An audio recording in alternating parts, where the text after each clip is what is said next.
በመቀጠል የፖለቲካ ፓርቲዎች ከዚህ ከመድረክ ለሚቀርብላቸው ጥያቄ ቀጥተኛ ምላሽ የሚሰጡበት ጊዜ ይሆናል። የምንጀምረው ከብልጽግና ፓርቲ ነው። ፓርቲው ህገ መንግስትን የማሻሻል ፍላጎት ከነበረው ህገ መንግስቱ ራሱን አልዘጋም፣ አታሻሽሉኝም አላለም። በአንቀጽ 104 እና 105 ሀገራዊ ምክክር ኮሚሽን በሌለበት መሻሻል የሚችልበትን እድል ያስቀምጣል። እስካሁን ፍላጎቱ ከነበረ በፓርቲው ውስጥ ማሻሻል ያልተቻለው ለምንድን ነው? የህገ መንግስት ማሻሻያን በተመለከተ እንዳልከው ህገ መንግስቱ በጣም ግልጽ የሆነ ድንጋጌ ያስቀምጣል። አንቀጽ 104 105 ላይ የህገ መንግስት ማሻሻያ ለማድረግ የፌዴራሉ ምክር ቤቶች እና እንዲሁም ደግሞ የክልል ምክር ቤቶች አብላጫ ድምጽ እስከተገኘ ድረስ የህገ መንግስት ማሻሻያ ማድረግ ይቻላል። ባለፉት ዓመታት በ2013 ምርጫም የብልጽግና አቋም በግልጽ እንዳስቀመጥ ነው የህገ መንግስት ማሻሻያ የሚካሄድበት ሂደት የሂደቱ ቅቡልነት በጣም ወሳኝ ነው። ይሄንን የህዝብ ይሁንታ አግኝቶ በፌዴራልም በክልሎችም ላይ አብላጫ ድምጽ ያገኘው ፓርቲ በጣም በቀላሉ የህገ መንግስት ማሻሻያ ማድረግ ይችላል። ነገር ግን ይሄን ከማድረግ የተቆጠበበት ምክንያት ምንድን ነው? አሁን የኢፌዴሪ ህገ መንግስትን ስንመለከት እስከዛሬ ድረስ የሚያከራክሩ መሰረታዊ ጉዳዮች የመጡበት ምክንያት የሂደቱ ቅቡልነት ላይ ጥያቄ ስለሚነሳ ነው።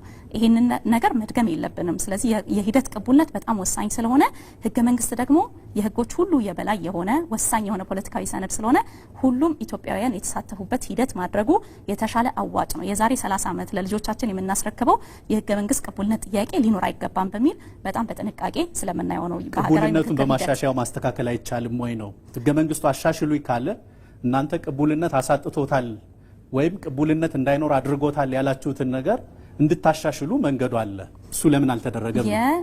እንደ ገዢ ፓርቲ ይሄንን ማሻሻያ ማድረግ ቀላል ቢሆንም ይሄን ብናደርግ ግን የህገ መንግስት ጉዳይ በስልጣን ላይ ያለው የመንግስት ጉዳይ የገዢ ፓርቲ ጉዳይ ብቻ ነው ብለን አናምንም። የሁሉንም ኢትዮጵያውያን ድምጾች ያሳተፈ የጋራ መግባባት ሰፊ ኮንሰንሰስ ያለበት ሊሆን ይገባል። ይሄን ለማረጋገጥ ደግሞ በህገ መንግስቱ ከተቀመጠው ሪኳየርመንትም ያለፈ ሁሉንም ሰው ያሳተፈ ሂደት ያስፈልገናል በሚል ይሄ ሀገራዊ ምክክር ሂደት እንደሚታወቀው የሀገራችንን ሁሉንም ህዝብ በሚባል ደረጃ አሳትፎ እየተገባደደ ይገኛል። ይሄን መሰረት ያደረገ ነው የህገ መንግስት ማሻሻያ ማድረግ ያለብን ማለት ነው። ህገ መንግስት የሚሻሻለው መንግስት ህገ መንግስቱ ስልጣን ሰጥቶታል። ነገር ግን አንዱ ህገ መንግስቱ ላይ ከሚነሳው ጥያቄ መሰረታዊ ጥያቄ እኔ አልተሳተፍኩበትም አላውቀውም ያለ የህብረተሰብ ክፍል አለ። ይሄን የህብረተሰብ ክፍል ሳንሰማ ወደ ማሻሻያ መግባት የለብንም የሚል ጽኑ አቋም አለው ብልጽግና። ህብረ ብሔራዊ ፌዴራሊዝም ስርዓትን እንገነባለን የሚል የፖሊሲ አማራጭ አቅርባቸዋል። ህብረ ብሔራዊ ፌዴራሊዝምን መሬት ላይ እየገነባን ከሆነ በአሁኑ ሰዓት በሀገራችን ላለው መፈናቀል፣ የዜጎች መብት ጥሰት ለምን በዚህ ደረጃ ሊደርስ ቻለ? ህብረ ብሔራዊ ፌዴራሊዝም በመተግበር ሂደት ውስጥ የሰብአዊ መብት ጥሰቶች እንዴት ይፈጠራሉ ለሚለው በመጀመሪያ ህብረ ብሔራዊ ፌዴራሊዝም ስንል ምን ማለታችን ነው የሚለውን በጥቂቱ አነሳለሁ። ህብረ ብሔራዊ ፌዴራሊዝም ስንል ቀደም ብሎ ከለውጡ በፊት ሲተገበር የቆየው የፌዴራል ስርዓት የነበሩበት ውስንነቶች ነበሩ። የነዚህ ውስንነቶች ፓርቲያችን የሚያየው እንዴት ነው? ነጠላ ትርክት ላይ የተመሰረቱ በመሆናቸው የአገራዊ አንድነት ላይ ያተኮረው ትርክት በጣም ቀዝቅዞ የቆየ በመሆኑ እሱም በሚያርም መልኩ እየተገበር ነው። ስለዚህ ህብረ ብሔራዊ ፌዴራሊዝም ስንል በአንድ በኩል የብሔር ማንነትን እንዲሁም ደግሞ አገራዊ ማንነትን በሚዛን ላይ ያስቀመጠ የፌዴራል ስርዓት እንዲተገበር እየሰራ እንገኛለን።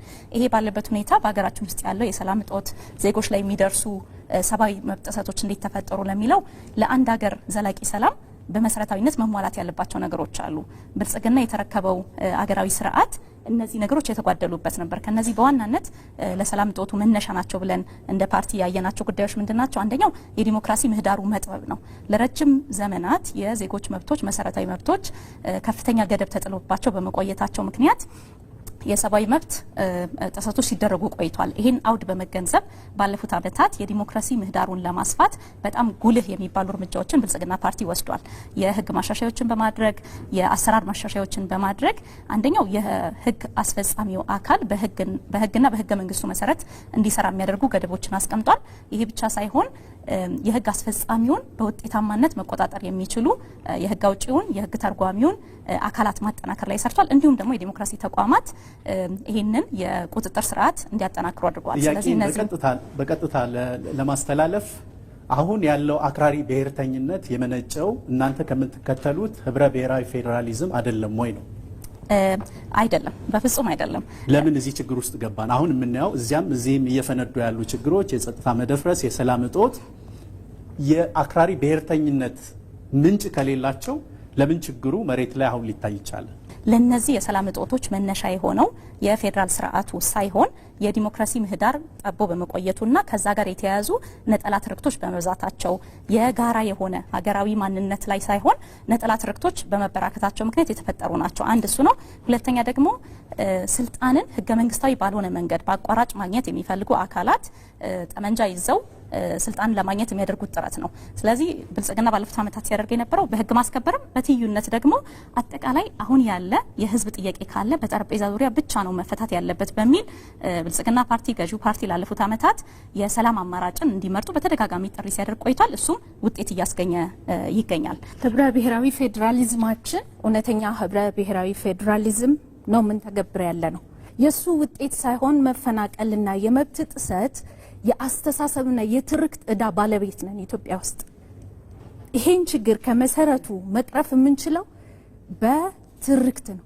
የጋራ ትርክታችንንና እሴታችንን በማዳበር ነው ብሎ ብልጽግና ያምናል። ይሄ ህመም የሚታከመው በጋራ አብሮ በመቆም ነው። ቋንቋን በሚመለከት 5 የሚደርሱ የስራ ቋንቋዎች እንደሚኖሩ በማኒፌስቶአችሁ ውስጥ በግልጽ ተቀምጧል። ኢትዮጵያ ከ86 በላይ ቋንቋዎች ያላት ሀገር እንደመሆኗ እና ለነዚህ ቋንቋዎች እኩል እውቅና የምትሰጡ ከሆነ 5ቱን ብቻ ለምን መረጣችሁ? ቋንቋ የፓርቲ ፍላጎት ብቻ ሳይሆን ህዝባችን እንደ የግል ፍላጎት ቋንቋን የማዳበርና መብት ደግሞ ሰብአዊ መብት አለው። በቋንቋው የመገልገል የመማር የማሳደግ መብት አለው። አንድ ሁለተኛው ቋንቋን ስናሳድግ ዓለም አቀፍ ህግጋት አሉ በተናጋሪዎቹ ብዛት።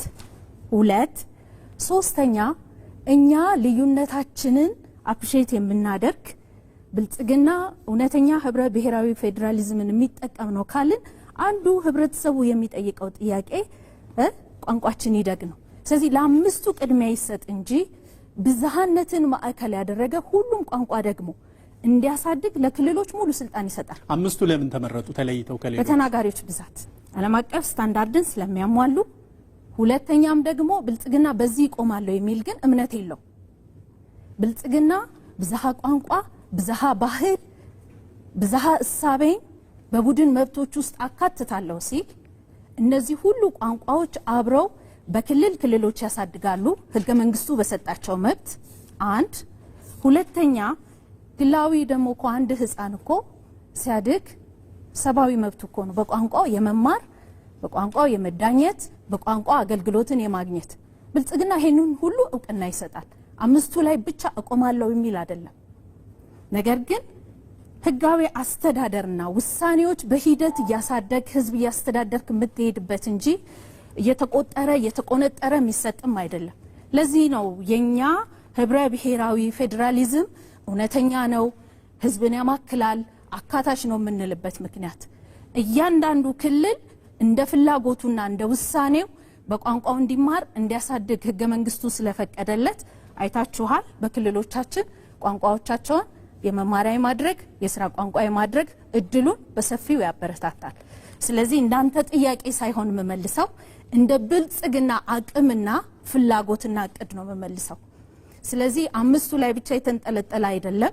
ነገር ግን ማንኛውም ስራ ህጋዊ መሰረት አለው፣ ሳይንሳዊ መሰረት አለው፣ ህዝባዊ ፍላጎት አለው። ይሄን ሁሉ ያማከለ አካሄድ ይጠቀማል ብልጽግና። ለቡድን መብት ነው ለግለሰብ መብት ቅድሚያ የምትሰጡት? ሁለቱንም አጣምሮ እኩል ይዞ ይሄዳል። ዋጋ አስከፍሎናል። ኢትዮጵያ ያው የትርክት ባለዳናት የምንለው ሁለት ጽንፍ ዋልታ ረገጥ የሆኑ እሳቤዎች እናቶችን አስለቅሷል፣ ህዝብን ገፍቷል፣ የሱ እዳ ከፋይ ሆኗል ይሄ ትውልድ።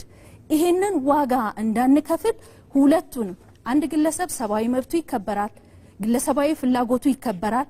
አደሚን ታይም ሶሻል ካልቸራል ፖዚሽናችን ሰፊ ስለሆነ ለቡድን መብትም እኩል እድል ሰተን ሁለቱንም ማዕቀፍ ሰተን እናሳድጋለን፣ እንሰራበታለን ብለን ይዘናል። በመቀጠል ወደ ሁለተኛው የፖለቲካ ፓርቲ ነው የምንሄደው፣ ነጻነትና እኩልነት ፓርቲ።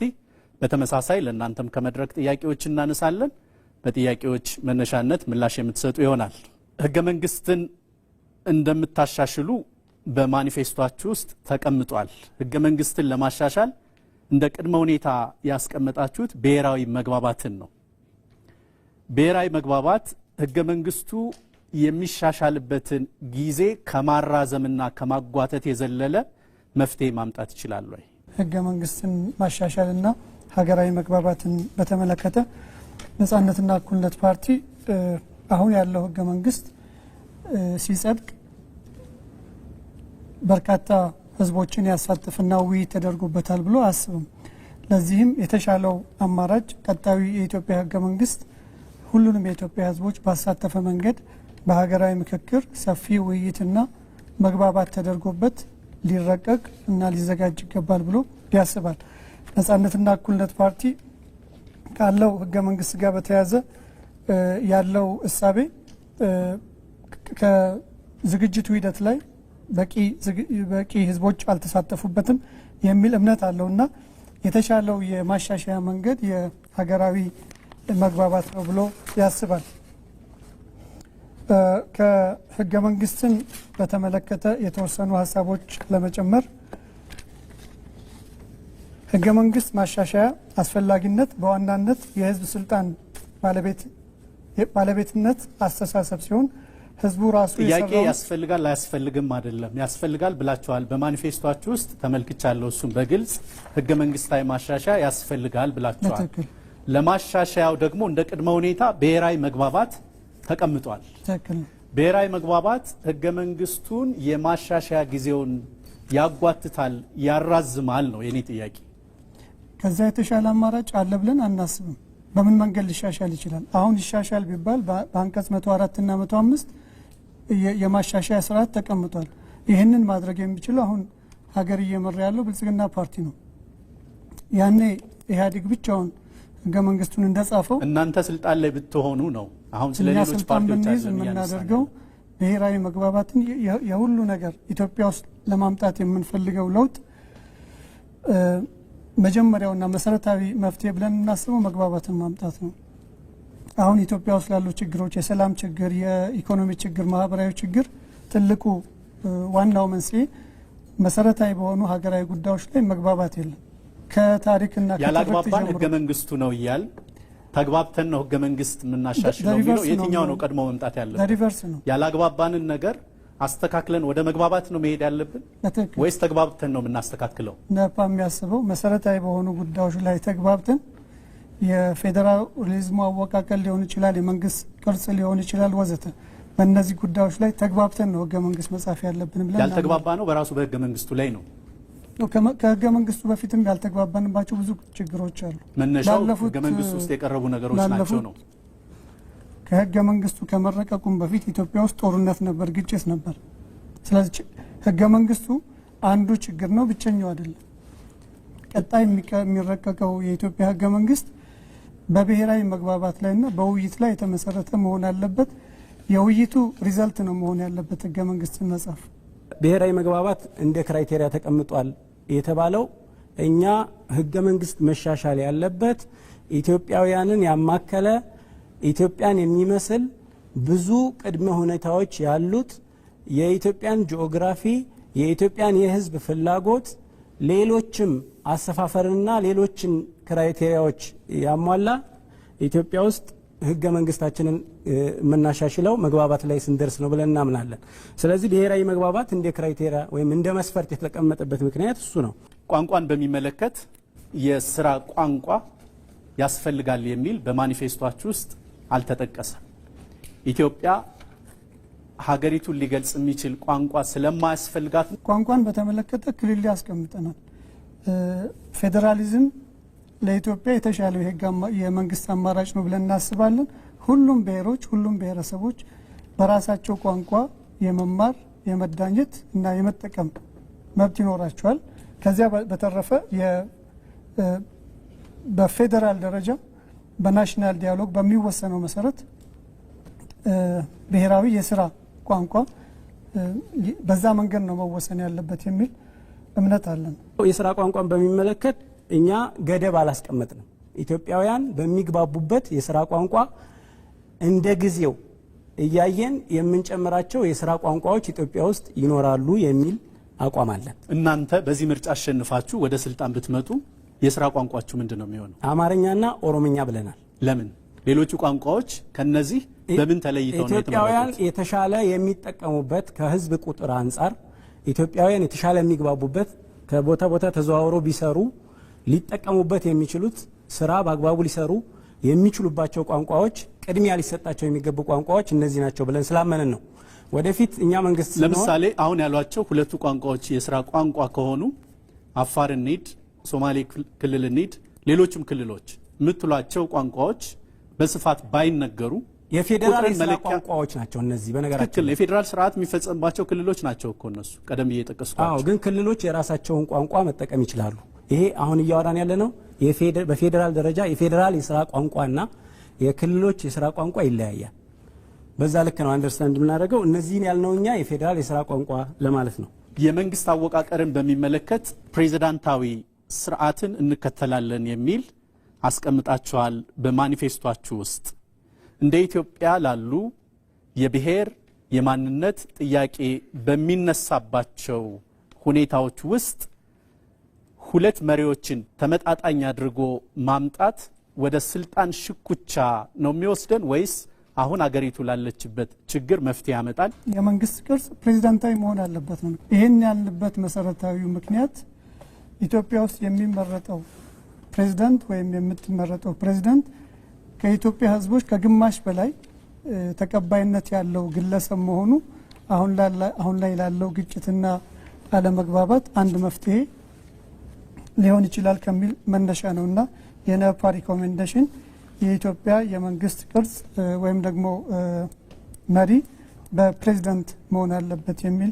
አሁን ያለው የምርጫ ስርዓት እርሶ የሚሉትን የፕሬዝዳንታዊ ስርዓት የሚያሰፍን አይደለም። ምን አይነት የምርጫ ስርዓትን ዘርግታችሁ ነው ወደዚያ ማዕቀፍ የሚገባው? በእኛ እምነት የኢትዮጵያ የምርጫ ስርዓት አሁን ካለው የአብላጫ ድምፅ ወደ ፕሮፖርሽናል ወይም ተመጣጣኝ የምርጫ ስርዓት መሆን አለበት ብለን እናስባለን። ሁለቱን ኢንዲፔንደንትሊ ማየት ያስፈልጋል። ኢትዮጵያውያን የሚመራቸውን መሪ ከጫፍ እስከ ጫፍ ወጥተው ፕሬዝዳንታቸውን መምረጥ አለባቸው የሚል አቋም አለን። ይህን የምናደርገው ኢትዮጵያ ውስጥ ያለውን የብሔር ፖለቲካ ለማርገብ ሁሉም ኢትዮጵያውያን የሚስማሙበት ኢትዮጵያን ሊመራ የሚችል መሪ በህዝብ መመረጥ አለበት የሚል አቋም ነጻነትና እኩልነት ፓርቲ ስላለው ፕሬዝዳንታዊ ስርዓትን ነው የምንከተለው ማለት ነው። ሙሉ በሙሉ ፕሬዝዳንታዊ የሆነ ስርዓት ለኢትዮጵያ ይመጥናል ብለን እናስባለን። ህብረ ብሔራዊ ፌዴራሊዝምን ትከተላላችሁ። ከብልጽግና የምትለዩት በምንድን ነው? ህብረ ብሔራዊነትን ያው እንግዲህ ነጻነትና እኩልነት ፓርቲ ከመጀመሪያው ከምስረታው ጀምሮ የሚያቀነቅነው የሚያምንበት የፖለቲካ እምነት ነው። እንግዲህ ብልጽግና ሲመጣ ለምን እሱን እንደወሰደው ማብራራት ያለበት ብልጽግና ነው። ሁል ጊዜ እንደምንለው መጀመሪያ የመጣውና ሀሳቡን ለህዝብ ያቀረበው በዚህም ጉዳይ ላይ በሌሎች አጀንዳዎችም ላይ ነፓ ይሄንን ቀድሞ አምኖበት የተቀበለው የፖለቲካ እምነቱ ነው። ቀሪውን ሰዓት ባልደረባ ህብረ ብሔራዊ ፌዴራሊዝምን በሚመለከት ከብልጽግና በምን ተለያችሁ የሚል ጥያቄ አንስተሃል። እኛ ለኢትዮጵያ የሚጠቅም ፌዴራሊዝም ኢትዮጵያ ውስጥ እንዲመጣ ነው የምንታገለው። እነሱም ይሄን ነው የሚሉት። ገብቶኛል። ኢትዮጵያ ውስጥ ያሉት 46ቱም ፓርቲዎች ይሄን ይዘው ቢመጡ እኛም ይዘን እንመጣለን። የምንፈልገው ለኢትዮጵያ መፍትሄ የሚሆን ነገር ነው። ስለዚህ ማንም ፓርቲ ይሄን ይዞት ቢመጣ እኛም እንከተለዋለን። በመሰረቱ ብልጽግና ከነጻነትና እኩልነት ፓርቲ በኋላ የተቋቋመ ፓርቲ ነው።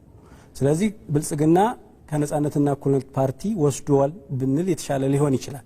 ዞሮ ዞሮ ግን ለኢትዮጵያ የሚጠቅም ፌዴራሊዝም ኢትዮጵያውያንን የሚመስል የፌዴራል ስርዓት ኢትዮጵያ ውስጥ እንዲመጣ ያስፈልጋል እምነታችን ነው። የቡድንና ግለሰብ መብትን በሚመለከት እዚህ ሀገር በርካታ ብሔር ብሔረሰቦች የሚኖሩበት ሀገር ነው።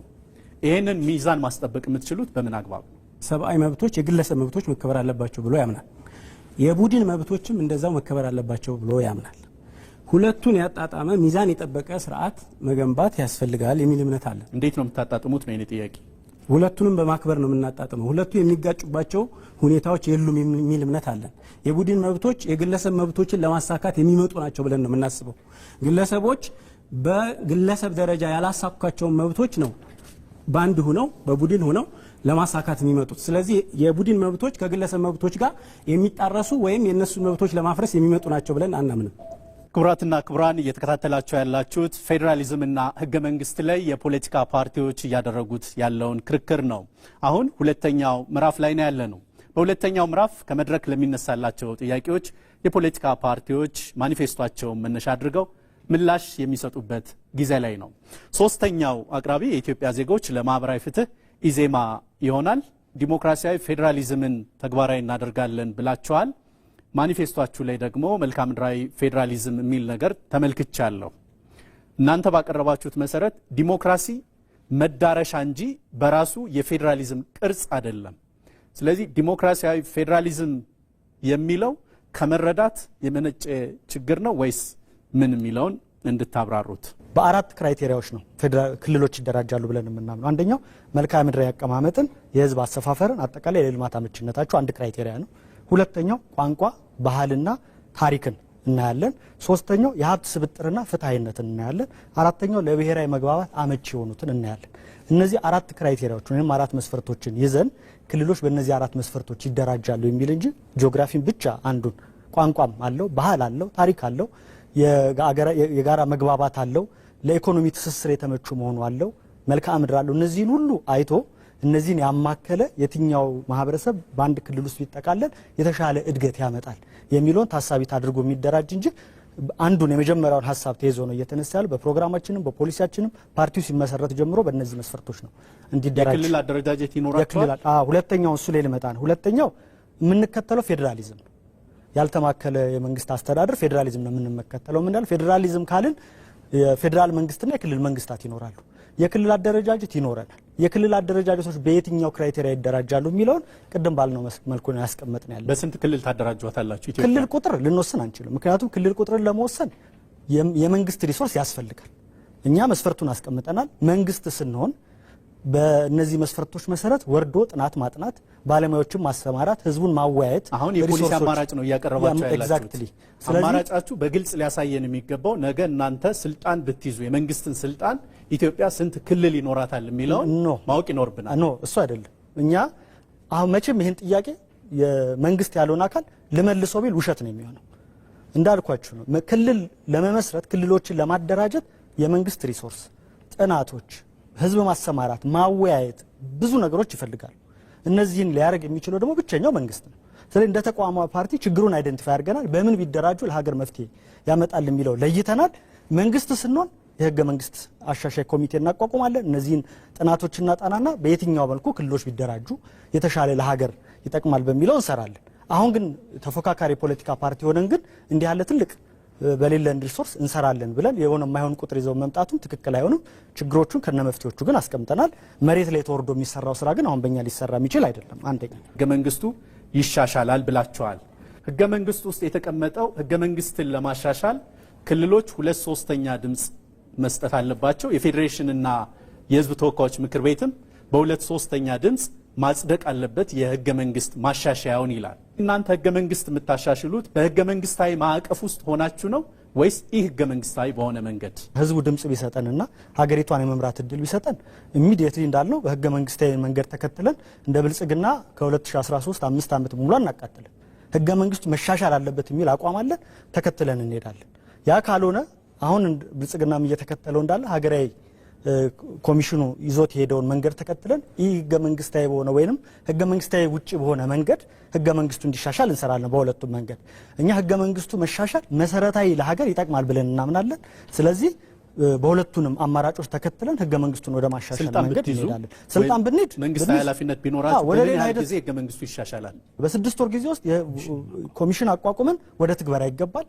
መሬት ላይ የሚወርደው ነገር እንዳለ ነው። እኛ ግን የመጀመሪያው ቀዳሚ ስራችን የሀገሪቱ ችግር የህገ መንግስታዊ ችግር ነው። አዲስ ኮሚሽን ነው ወይስ የነበረው ህገ መንግስታዊ ማሻሻል የሚያሻሽል? አሁን ይሄ ሀገራዊ ምክክር ህገ መንግስቱ በራሱ አሻሽሉኝ ይላል እኮ ኮሚሽን አያስፈልገውም አይደል? ህገ መንግስቱን ለማሻሻል ያልን ያለ ነው። እኛ ህገ መንግስቱን ለማሻሻል የሚሰሩ መሬት ላይ ያሉ ስራዎች አሉ እያልን ነው። ለምሳሌ ክልሎች አደረጃጀቶች አሉ፣ አንዳንድ የሚቀየሩ ስራዎች አሉ። ዝም ብሎ መንግስት ቁጭ ብሎ የሆነ ጽሁፍ ጽፎ የሚያመጣው አይደለም ህገ መንግስት። ስለዚህ ከህዝቡ ጋር መወያየት መነጋገር ይፈልጋል። ፕሮሰሶች አሉት። ያንን የሚሰራ ኢሚዲየትሊ የመጀመሪያው ስራችን ያንን ኮሚሽን አቋቁሞ ወደ ስራ መግባት ነው። ምን ማለት ነው? የመጀመሪያ ስራችን ህገ መንግስት የማሻሻያ ፕሮሰስ ውስጥ እንገባለን ማለት ነው።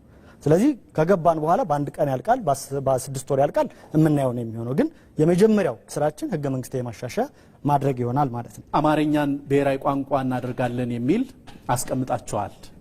ሌሎች ቋንቋዎች ከአማርኛ በምን ስለሚያንሱ ነው ብሔራዊ ቋንቋ ያላረጋቸዋቸው? ቋንቋዎችን በተመለከተ አማርኛን የስራ ቋንቋ እናደርጋለን፣ እንዳስፈላጊነቱ ሌሎች ይጨመራሉ የሚል ነው ያስቀመጥ ነው እንጂ አማርኛ ብቻ ይሆናል የሚል አላስቀመጥንም። ለምን አማርኛን ቅድሚያ ወሰዳችሁት የሚለው መሬት ላይ ያለ ሀቅ ይመስለኛል። ኢትዮጵያውያን አብዛኞቹ ከዳር እስከ ዳር በተወሰደ ደረጃ ምን ሊገባቡበት የሚችሉ አሁንም በስራ ላይ ያለ ከፍተኛ የሀገር ሀብት ፈሶበት ስራ ላይ ያለ ቋንቋ ስለሆነ እሱን ይዞ እንቀጥላለን። ያ ብቻውን ይቀጥላል ማለት አይደለም። ለምሳሌ 1999 የህዝብና የቤት ቆጠራን ሀገሪቱ የተከተለችውን የሱን ፕሬዲክሽን ተከትለን ብንመለከት ወደ 5 ቅደም ተከተል ያላቸው የህዝብ ብዛት ያላቸው ብሔሮች አሉ። ለምሳሌ ኦሮሞ፣ አማራ፣ ሶማሌ፣ ትግራይ፣ ሲዳማ ከ1 እስከ 5 በቅደም ተከተል ያሉ ፕሬዲክሽኖች ናቸው። ቀደም ያለ የህዝብ ቆጠራ ላይ ያለ ዳታ አሁን ያለው ፕሬዲክሽን ነው የምነግርህ። ስለዚህ ቅድም እንደተባለው ከምንሰራቸው ስራዎች አንዱ እነኚህን ጉዳዮች በጥናት ላይ ተመስርተን እንደየአስፈላጊነቱ ጥቅም ላይ እንዲውሉ ተጨማሪ ቋንቋዎች እናደርጋለን እንጂ የተገደበና አንድም ብቻ ለይቶ ያስቀመጠ አይደለም። ፕሬዚዳንታዊ ስርዓትን እናሰፍናለን፣ ይህ ስርዓት አሁን ላለው የሀገሪቱ ችግር መፍትሄ ያመጣል የሚል ነገር ደጋግማችሁ ትናገራላችሁ። ማኒፌስቶአችሁ ውስጥም ተቀምጧል። በእርግጥ የፕሬዚዳንታዊ ስርዓት አሁን ላለው የብሔር ጥያቄ አሁን ላለው የማንነት ጥያቄ በምን አግባብ ምላሽ ይሰጣል? አንዱ ችግር ነው እንጂ አሁን ላሉት አጠቃላይ ችግሮች መንስኤው ፕሬዚዳንት ባለማድረጋችን ነው። ፕሬዚዳንት ሲሆን ችግራችን በሙሉ እንደ ጉምተር ነው ይጠፋሉ አላለም። እንደሱም አይነት ግንዛቤ አይደለም። ፕሬዚዳንቱና ጠቅላይ ሚኒስትሩ ከተለያየ ፓርቲ ቢመጡ እንዴት ነው ተግባብተው? በመሰረቱ ፕሬዚዳንታዊ ይሆናል ሲባል ጠቅላይ ሚኒስትርና 2 አውራ ዶሮ ቆጥ ላይ እኩል ይሰፍራሉ ማለት አይደለም። ፕሬዚዳንቱ የሀገሪቱ ርዕሰ ብሔር ነው የሚሆነው። ፕሬዚዳንቱ የሚመረጥበት እስካሁን በመጣንበት የሀገሪቱ የከፍተኛ የስልጣን ባለቤት የሆነው ጠቅላይ ሚኒስትር ሲሰየም እስካሁን የመጣንበት መንገድ ለምሳሌ በአቶ መለስ ጊዜ ከአድዋ ተመረጡ፣ አቶ ኃይለማርያም ወላይታ ላይ ተመረጡ፣ አሁን ያሉት ጠቅላይ ሚኒስትራችን በሻሻ ላይ ተመረጡ። አንድ አካባቢ አንድ ኮንስቲትዩንሲ ያለው 100,000 ህዝብ መረጣቸው፣ ግን የሚመሩት 100 ሚሊዮን ህዝብ ነው። ፕሬዚዳንትን ሀገርን የመምራት ከፍተኛውን ኃላፊነት የምንሰጠው ሰው በኮንሰንሰስ ኢትዮጵያውያን በሙሉ እኩል ልንመርጠው ቮት ልናደርግለት ይገባል፣ ድምጽ ልንሰጠው ይገባል። ያ ምን እድል ይሰጠናል? ህዝቦች የተግባቡበት በጋራ የመረጥነው እኩል ኃላፊነት የሰጠነው እኩል የምናግዘው እኩል የምንተባበረውና ድጋፍ የምንሰጠው የሀገር መሪ ይኖረናል ማለታችን ነው። ስለዚህ የችግር መፍቻ እንጂ ችግር የሚሆንበት አንዳች ምክንያት አይታየኝም። ፕሬዚዳንታዊ ይሁን ስንል በአንድ ሰው አንድ ድምጽ ሁሉም ኢትዮጵያን ከዳር እስከ ዳር የሚሳተፉበት ድምጽ የሚሰጡበት ነው። የህዝብ እንደራሴዎች አይኖሩም ማለት አይደለም። የህዝብ እንደራሴዎች ተጨማሪ ስራ አላቸው። የህዝብ እንደራሴዎች የሚመረጡበት ስርዓት አለን።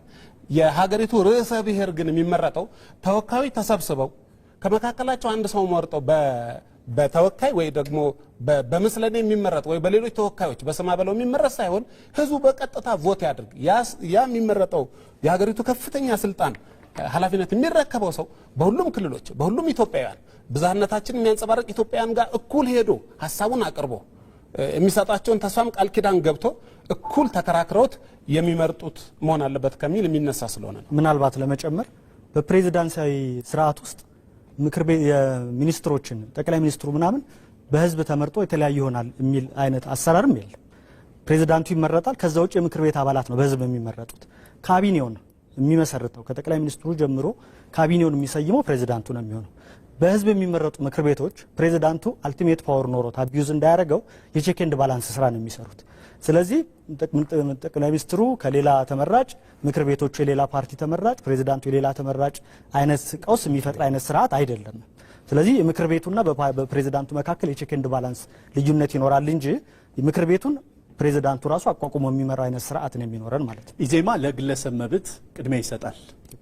የግለሰብ መብትን በመፍቀድ ሂደት ውስጥ ቡድኖች እንዳይጨፈለቁ ምን አይነት የዋስትና ስርዓት አላችሁ? የግለሰብ መብት መከበር በራሱ ለቡድኖች ዋስትና ነው። አንድ ግለሰብ ራሱ ማንነቱን ካከበርንለት፣ መብቱን ካከበርንለት ያ ግለሰብ ከሚመስላቸው ሰዎች ጋር ተሰብስበው 2-3 እየሆኑ የተሰበሰቡበትን መብት አክብሩልን ሲሉ የዛን የግለሰቦች መብት ስናከብር እኮ ኮሌክቲቭሊ የግሩፖች መብት እያከበርን ያለ ነው። ኢትዮጵያ ውስጥ እንደውም በጣም ሚስ አንደርስታንድ እየተደረገ ያለው ጉዳይ ይሄ ነው። የግለሰቦች መብት በትክክል ባለመከበሩ ምክንያት ነው አሁን በቡድን መብት ስምም የግለሰቦች መብት እየተጨፈለቀ ያለው እንጂ የእርሶ መብት ተከበረ ማለት ከርሶ ጀርባ ያለ ቡድን መብት እንዴት ነው ኮሌክቲቭሊ እኔ ቡድን ብዬ የምሰበስባቸው ሰዎች ወይንም ከኔ ጋር የተሰበሰቡ ሰዎች ሁላችንም መብት በጋራ ተከበረ ማለት እንደ ግሩፕ ያለን መብት ደግሞ ተሰብስበን ስንመጣ የማይከበርበት ምክንያት የለም። መብት የሚመነጨው ከግሩፕ ከግለሰብ ነው። ግለሰቦች ተሰብስበው ደግሞ የሚፈጥሩት ቡድን አብሮ ከግለሰቦች ጋር የማይነጣጠል መብት ስለሆነ የቡድኖች መብት እየተከበረ ይሄዳል እንጂ ስለ ቡድኖች መብት ስናነሳ ባህል ስለ ቡድኖች መብት ስናነሳ ቋንቋ አለ ከጀርባ። ስለዚህ እርሶ አንድ